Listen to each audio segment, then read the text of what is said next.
বাংলাদেশের আলেম ওলামা সুযোগ পেয়েছিল নিজের মতো দেশ গড়তে, কিন্তু বুঝল না তারা,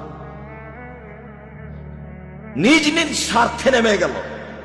সবাই বসে যারা মনে করে আমরা কোরআন হাদিস বুঝি, হানাফি হোক, শাফি হোক, মালিকি হোক, হাম্বলি হোক, যেই হোক না কেন, তারা যদি নিজ স্বার্থ ত্যাগ করে বাংলাদেশের মাটিতে পরামর্শের ভিত্তিতে নেতা নির্বাচন হবে, এই পদক্ষেপ যদি তারা হাতে নিত, তাহলে যারা গাদ্দারি করছে, করেছে, করবে, এরা সুযোগ পেত না। কিন্তু আমি আর আপনি তো সুযোগ নিলাম। শুধু খালি ছেলেগুলো জীবন দিল, মানুষগুলো জীবন দিল, পানি লাগবে, পানি লাগবে, পানি লাগবে।